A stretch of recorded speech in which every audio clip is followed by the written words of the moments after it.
आप सभी लोग जब वोट डालने जाए तब सौरव सिकदर और कल्याण चक्रवर्ती को एमएलए बनाने के लिए वोट नहीं डालना है। भाजपा सरकार बनाने के लिए भी वोट नहीं डालना है। आप सभी को वोट डालना है पूरे बंगाल को घुसपैठियों से मुक्त करने के लिए वोट डालना है। कलकत्ता का खोया हुआ गौरव वापिस दिलाने के लिए वोट डालना है। ये दीदी के राज में, कम्युनिस्टों के राज में पूरा शहर एक प्रकार से आज झोपड़पट्टी का शहर बनकर रह गया। देश में कई शहर ऐसे हैं जो स्लम फ्री बनने लगे, मगर दीदी को जरा भी इसकी जरूरत नहीं लगती है। ये तो स्लम में घुसपैठिए को बसा बसा कर अपनी वोट बैंक बनाना चाहती है, वोट बैंक बनाना चाहती है। भाइयों बहनों, आज मैं भारतीय जनता पार्टी की ओर से कहकर जाता हूं, 4 मई को काउंटिंग है। सुबह 8 बजे। भैया पत्रकार जरा बैठ जाइए, वो बैठ जाओ भाई, पीछे लड़के बूमा बूम करे, थोड़ा बैठ जाइए प्लीज। बस हो गया भाई, अब बैठ जाओ, तुम भी बैठ जाओ। भाइयों बहनों, 4 मई को सुबह काउंटिंग चालू होगी।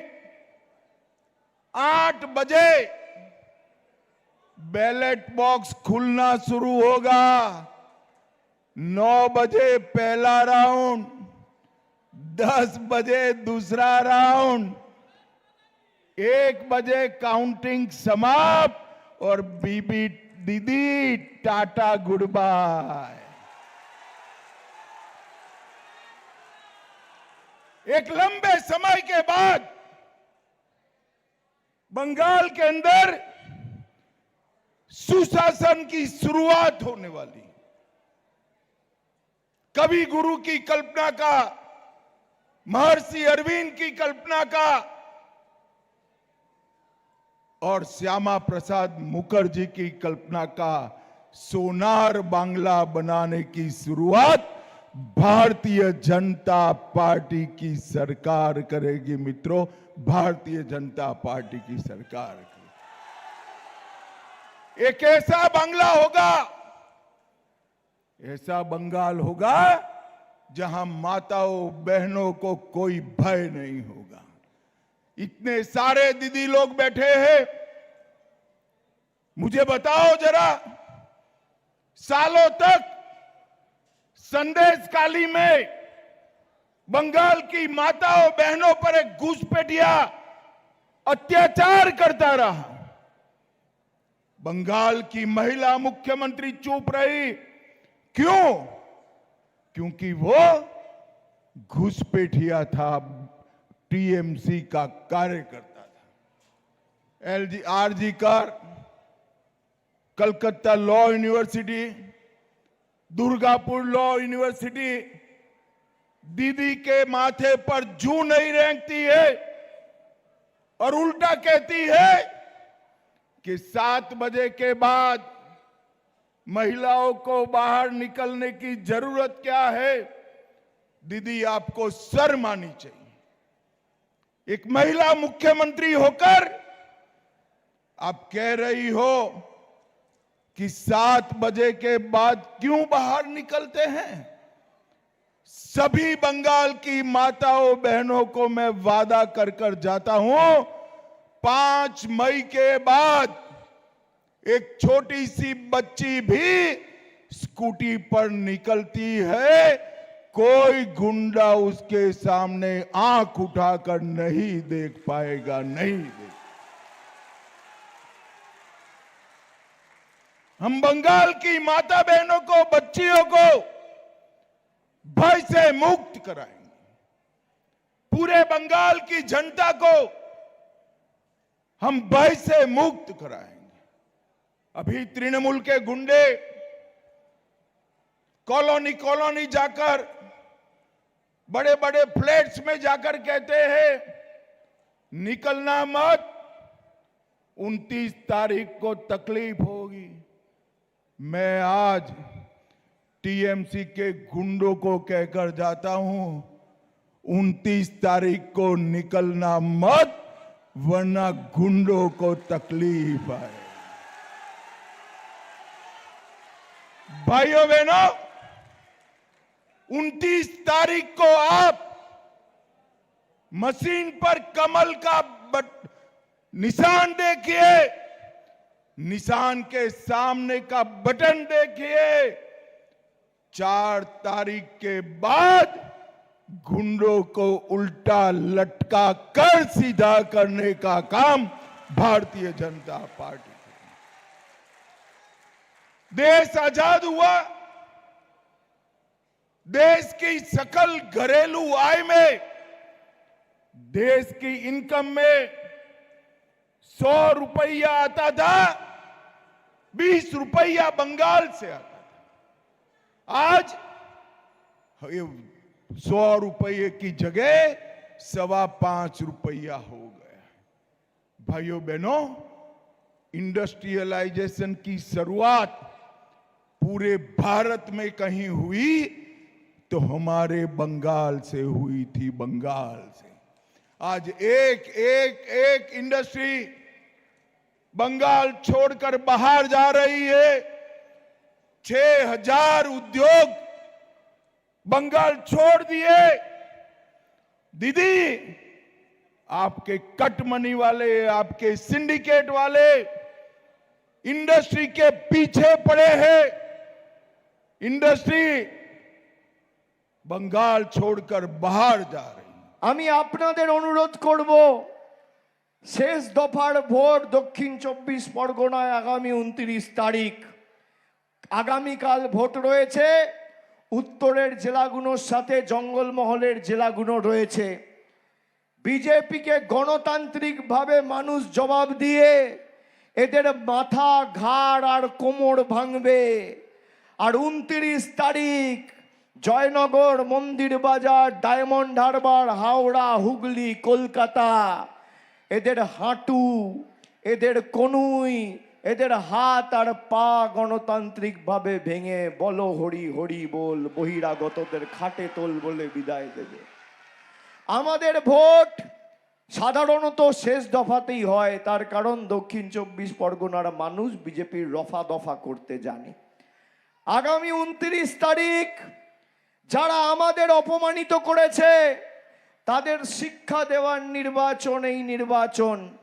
যারা আমাদের বাংলাদেশি বলেছে, আমরা মাছ খাই বলে আমাদের ব্যঙ্গ বিদ্রুপ করেছে, আমাদের মনীষীদের, বীর বিপ্লবীদের অপমান করেছে, দক্ষিণ 24 পরগনার প্রাপ্য অধিকারের টাকা আটকে রেখেছে, সেই বহিরাগত জল্লাদ বাংলা বিরোধী দিল্লির জমিদারদের লেজে গোবরে করে উচিত শিক্ষা দেওয়ার নির্বাচন আগামী 29 তারিখের নির্বাচন। যারা আমাদের বাংলা আবাস যোজনার টাকা আটকে রেখেছে, এই যে বললাম 72,000 বাড়ি মমতা ব্যানার্জির সরকার দিয়েছে, আমার চ্যালেঞ্জ, কোন বিজেপির নেতা যদি প্রমাণ করতে পারে এই 72,000 লোক বাড়ি পেয়েছে, তার মধ্যে 10 পয়সার অবদান নরেন্দ্র মোদীর সরকারের রয়েছে, আমি তৃণমূলের হয়ে আপনাদের কাছে কোনোদিন প্রচার করতে আসবো না, ভোট চাইতে আসবো না। চ্যালেঞ্জ। এরা বন্ধ করেছে, আমরা চালু করেছি। বিজেপি চেয়েছে আপনার চোখে জল নেমে আসুক, আর তৃণমূল চেয়েছে আপনার মুখে হাসি ফুটুক। বিজেপি চেয়েছে আপনার অধিকার থেকে আপনি বঞ্চিত হন, আর তৃণমূল চেয়েছে আপনার অধিকার সুরক্ষিত থাকুক। আমাদের নাম যারা কেটেছে কেউ চিন্তিত হবেন না। 4 মে মমতা ব্যানার্জির সরকার, বাংলায় মামাটি মানুষের সরকার, তৃণমূলের সরকার তৈরি হবে। আমার দায়িত্ব 1 মাসের মধ্যে আবার ইলেকটোরাল লিস্টে আপনাদের নাম তোলা, আমার দায়িত্ব। কেউ আতঙ্কিত হবেন না, চিন্তিত হবেন না। স্বাধীনতার ৮০ বছর ৭৯ বছর পরে বিজেপির দিল্লি গুজরাটের নেতারা এসে বাঙালিকে নাগরিকত্বের প্রমাণ চাইবে না, বাঙালি আগামী দিন এদের নাগরিকত্বের প্রমাণ চাইবে, ২৯-এ কড়ায় গন্ডায় জবাব দেবে। কালকে দেশের স্বরাষ্ট্রমন্ত্রী, রাজ্যের মুখ্যমন্ত্রী, একজন মহিলা তাকে বলছে, এ দিদি শুনেছেন, নারীদের প্রতি সম্মান। রাজ্যের একজন নির্বাচিত মুখ্যমন্ত্রী, বয়সে তার থেকে কম করে 10 বছরের বড়, তাকে বলছে, এ দিদি। প্রধানমন্ত্রী আগেরবার বলেছিল না, দিদি ও দিদি, কি হয়েছিল? ৭৭-এ গাড়ি আটকে গেছিল, এবার 50ও পার হবে না অমিত শাহ। যারা আমাদের ধমকাচ্ছে চমকাচ্ছে, আমি বলবো গরম খুব পড়েছে, দেশের প্রধানমন্ত্রী থেকে স্বরাষ্ট্রমন্ত্রী মাথা ঠান্ডা রাখুন, জল বেশি করে খান। খেলা আপনারা শুরু করেছেন এসআইআর দিয়ে, গণতান্ত্রিকভাবে ব্যালট বক্সের মাধ্যমে শেষ আমরা করব, মানুষ জবাব দেবে। যারা আমাদেরকে এসে ধমকাচ্ছে, বাংলার মাটিতে এসে বাঙালিকে চমকাচ্ছে, উল্টা করকে লটকা দেগা, আমি বলবো যে সৎসাহস থাকলে 4 তারিখ বাংলায় থাকবেন, বেলা 12টার পর কথা হবে, দেখা হবে। কে কাকে উল্টো করে টাঙায় বাংলার মানুষ দেখিয়ে দেবে 4 তারিখ। বাংলার মানুষ জবাব দেবে। আর এবার তো দক্ষিণ 24 পরগনা 31-0 করতে চলেছে তৃণমূলের পক্ষে। আমি আপনাদের অনুরোধ করব, গরম বেশি পড়লেও কষ্ট হলেও আগামী 29 তারিখ লাইনে দাঁড়িয়ে ভোট দিয়ে প্রত্যেকটা অঞ্চল থেকে তৃণমূলকে জেতাতে হবে, শহর এলাকা থেকেও জেতাতে হবে। তার কারণ আমাদের সাথে যারা বেইমানি করেছে, আমাদের অধিকারের প্রাপ্য টাকা যারা আটকে রেখেছে, তাদেরকে ইভিএম এর মাধ্যমে এমনভাবে জবাব দিতে হবে, বাঙালির সাথে বেইমানি করার আগে যেন বিজেপির নেতারা 100 বছর ভাবে। সব সিপিএম এর হাড়মাতগুলো এখন গিয়ে বিজেপিতে নাম লিখিয়েছে। আপনি দেখবেন আপনার পাড়ায় কোনো ভদ্রলোক সভ্য লোক বিজেপি করে না, কোনো শিক্ষিত লোক মার্জিত লোক বিজেপি করে না। যত চোর, ছ্যাঁচোর, চিটিংবাজ, 2 নম্বরই, মাতাল, মদ্য, পাতাখোর, বেঈমান, ঘুষখোর, গাঁজাখোর, 2 নম্বরই, ধর্ষক, খুনি, সব বিজেপিতে।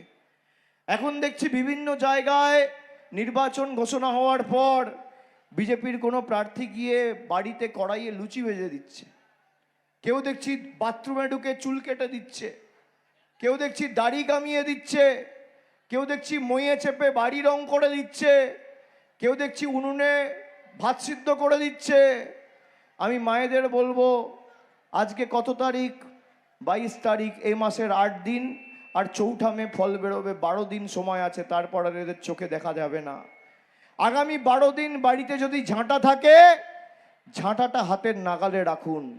বিজেপির কর্মীরা গেলে এদেরকে দিয়ে ঘর দুয়ার পরিষ্কার করা।